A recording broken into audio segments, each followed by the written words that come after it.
Happy Wednesday. I was walking through my normal routine early in the morning. My mind just be going. I just be thinking.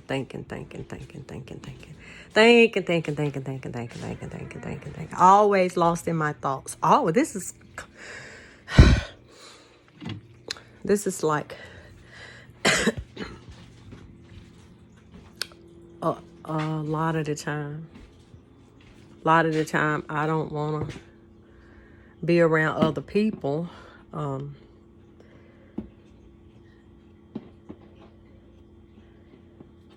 Because I feel drained, I feel tired. I feel like I have not taken time to heal from the death of 2 children, losing my mom, my dad. I know we're all gonna die one day, and I was thinking, and I said to myself, I'm afraid, sick and tired of being afraid. I need to go to the store now, but then I'm like, okay, what if something bad happened to me on the way to the store? Or what if I hurt someone else on the way to the store? And I'm afraid of this happening. I'm afraid of that happening. I am. And something in my mind said, it's okay to be afraid. It's okay to be afraid because we live in uncertain times. We really do. We got COVID-19.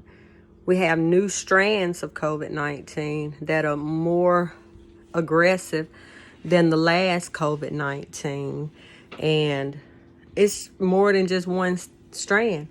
Now, in my mind, I'm thinking that this vaccine is causing these new strands of viruses. I'm thinking that once you're injected with this vaccine gets inside your body and it mutates. And when it comes out, it's a whole new strand because of the artificial intelligence that was injected into your system.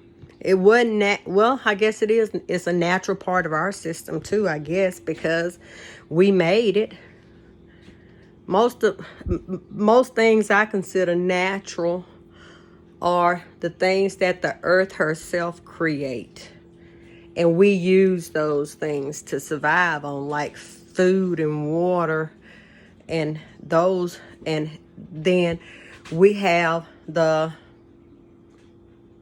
higher learning. Outside of all of that, we still have someone who go to school to listen to your heart. And I'm quite sure there was a time when a person would put their ear to your chest and hear it beating, and could tell if your heart was beating fast, slow, if they could hear a beat off key. Bloom, bloom, bloom, bloom, bloom, bloom, bloom, bloom, bloom, bloom, bloom, bloom, bloom, bloom, bloom, bloom, bloom. I don't know. You have to ask yourself. I ask myself all the time, is it abnormal?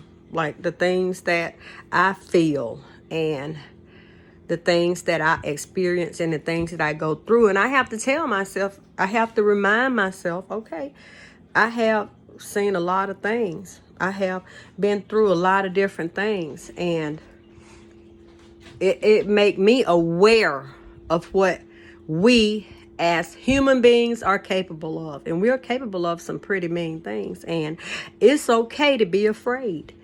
It's okay to feel that sense of fear. When you feel it, battle with it. Ask yourself and talk to yourself and explain to yourself why you feel that way. And what can I do to overcome them fears? What can I do to overcome those fears? And I try to read about it, and I try to identify the feelings that are going on inside of my body so I can know, am I having a heart attack? Am I having a stroke? Or is it just an anxiety attack? Is it bronchitis? Is it my asthma acting up? Or is it just me, my anxiety, my stress, and my tension? Is it that? Do I have COVID-19? Well, I did have COVID-19. Now I'm afraid I did not like the way COVID-19 felt. It was not a good feeling, okay, having it. And then there was this extra sense of fear that I was going to somehow die from it. You know, I could have. A lot of people my age have died from this virus. And look at what's going on in India. And we still don't want to wear masks when we go out. And we still cannot find it in our hearts and within ourselves to stay in. Please, please, wear the mask. I know they're uncomfortable. And then I was listening to Pat Robertson on the television last week, speaking about how he's so sick of the masks and he's so glad that they don't have the mask anymore and he won't wear his when he goes out and it's bulky and it's hard to breathe. Yes, it is. But think about those people that land up in the IC unit and they gotta have oxygen.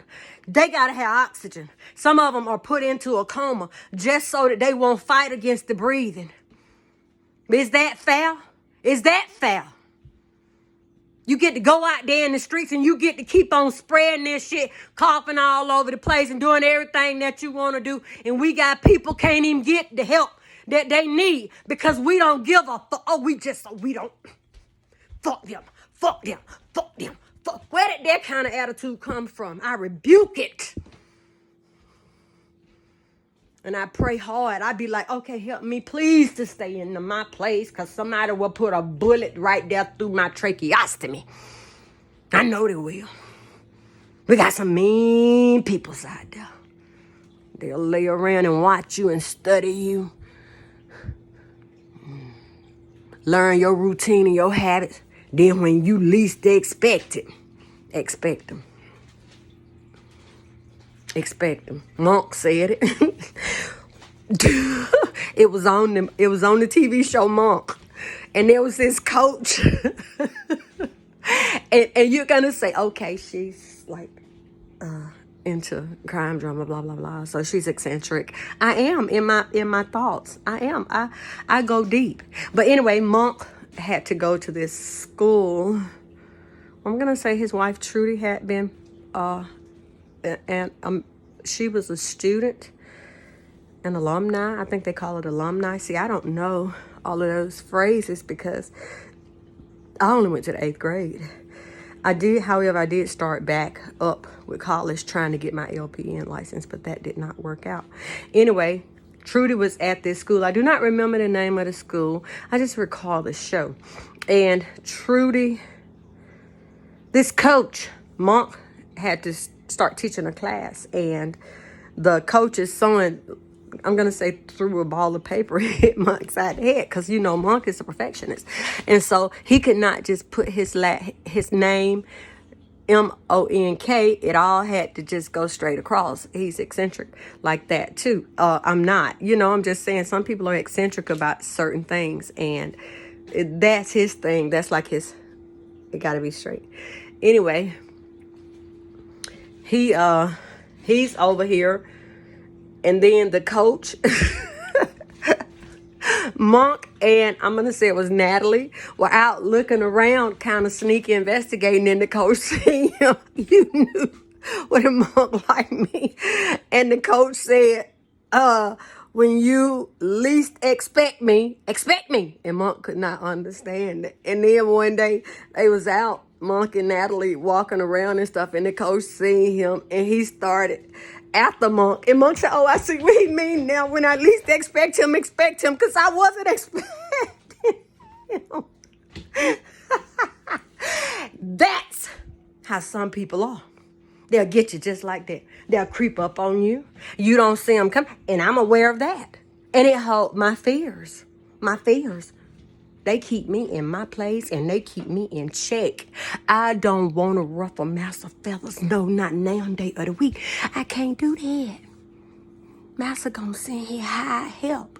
Master got nothing but guns. Master got shield. Master got army.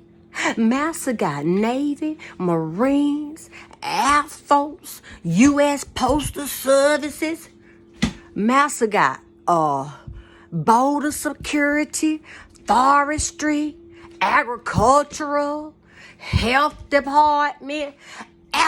Master got so much. And then they got all them guns. Oh, National Guards. How the hell you gonna forget them? How the hell you gonna forget the National Guard? What the hell you on this morning? Anyway, Massa owns a heap of guns, and him and his men who sit at the long tables and make the sharp decisions that affect the lives of millions. They'll pull them out. They'll come out they bag on you. They'll come out they bag on you. Pow. And then guess what gonna happen? Guess what gonna happen? Nothing. Everybody just gonna step over that dead person and act like they ain't him. Falling dead. Just falling dead, and people ain't looking. People don't see them. We don't acknowledge them. We don't want to stay home. We don't want to respect them. They saying these people is in these hospitals and they got to be put on life support and they can't catch their breath and they can't breathe and they dropping like flies, like they done just sprayed a big old pesticide all over the whole planet. Like a whole pesticide. Just sprayed everywhere. All over the whole world. Just some deadly pesticide. But mainly deadly to humans. Mainly deadly to humans, although it does affect animals too. But I don't know if animals are dying from it like humans are. And we don't want to show those people no kind of respect. I pray for healing for them. Then their families can't get in there with them. I think if they families could get in there and touch them and feel them and wake them and alert them and talk to them in their ears and cheer them on, I would hope and pray that they could come home. And they done lived, they done fought, they done lived to fight another day. But because of so much uncaring, then, who gives a fuck? And my mind tell me it's okay to be afraid. And it is.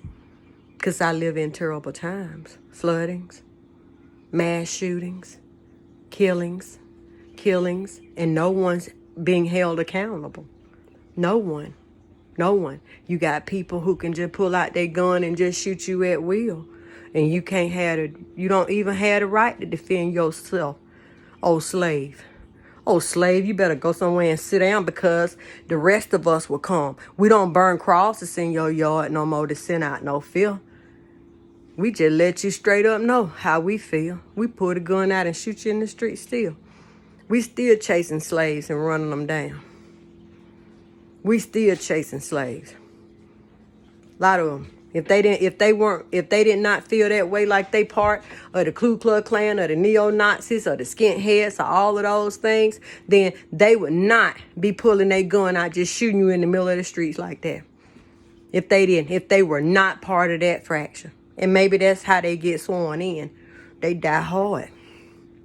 They don't mind killing to get in blood. It don't mean nothing to them. They don't have no feelings for nobody else. None. No feelings. But then, why they don't ask theyself? But no, because they don't have no feeling. They don't want to know. They don't want to know how you feel because they don't care about you because you ain't nothing to them. Only person that matters to them is them. Well, they must don't matter to themselves or their loved ones. Because there's a lot of people out there who believe an eye for an eye. It's a lot of people who believe that way. And they'll come after them. And they know it. And they show them a whole lot of respect, too. Because they know that motherfucker crazier than they is. Y'all have a blessed day.